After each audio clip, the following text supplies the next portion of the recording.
The Russians have not yet abandoned their attacks on Kyiv, claims by Russian Defense Ministry officials notwithstanding. Russian forces continued fighting to hold their forwardmost positions on the eastern and western Kyiv outskirts even as badly damaged units withdrew to Russia from elsewhere on the Kyiv and Chernihiv axes. The Russian High Command has likely concluded that it cannot seize Kyiv and may not be able to move artillery closer to the center of the city. It may have decided to stop its previous practices of forcing units that have already taken devastating losses to continue hopeless offensive operations and of feeding individual battalion tactical groups into the battle as they become available, rather than concentrating them to achieve decisive effects. Russian officials are likely casting these decisions driven by military realities as overtures demonstrating Russia's willingness to engage in serious ceasefire or peace negotiations, possibly to conceal the fact that they have accepted the failure of their efforts on the Kyiv axis. The Russian advance in Mariupol continues to gain ground, and Russian forces have likely bisected or even trisected the city.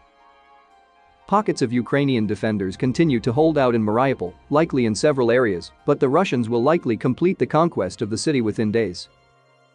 Russian forces have likely taken significant casualties in the tough urban fighting in Mariupol, making it difficult to evaluate how much combat power the Russians will be able to harvest from Mariupol to use for further advances north and west. Russia reportedly continues to struggle in its efforts to generate new combat power and replenish equipment. The Ukrainian General Staff reported on March 29 that Russian troops are drawing equipment out of long-term storage in Bogatyr, Voronezh Oblast, but that 40% of that equipment is inoperable. The General Staff also reported that Russian efforts to generate reinforcements from the Pacific Fleet could not produce even a single battalion because of refusals to fight.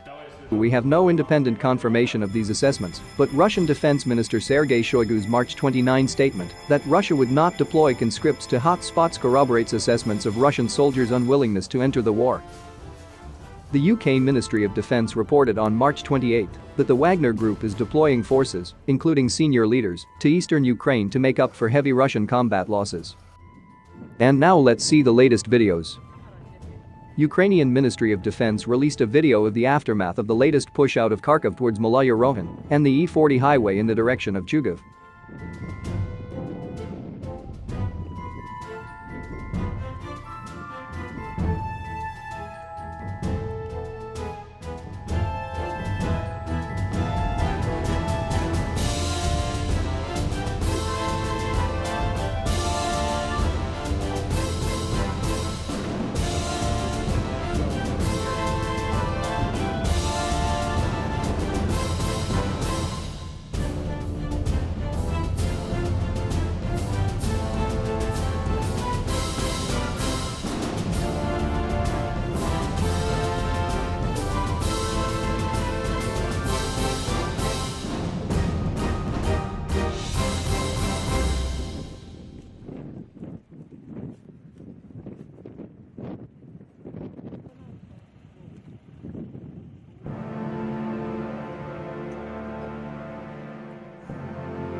This footage is showing a Russian T-72B tank being hit with an NLAW in Mariupol. The missile struck the edge of the tank, damaging only the HMG mount. It seems there is little damage. A possible reason is that the NLAW didn't arm properly due to being fired at such close range.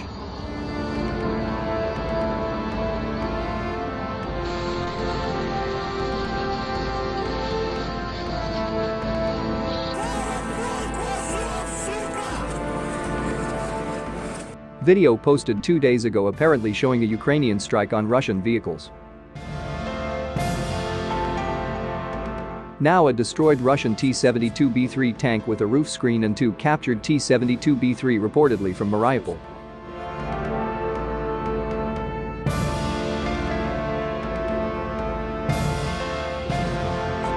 This is remote attack of Ukrainian special forces on Russian column.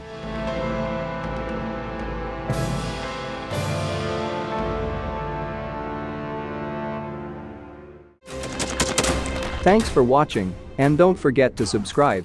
Also, if you want to support Warthog Defense, please become our member and get early access to new videos, exclusive members-only videos, and become administrator in comment section. The membership link is in the description. Rescues every day. We had a guy last week at 6 rescues in 6 days. You know, he's doing the job every day.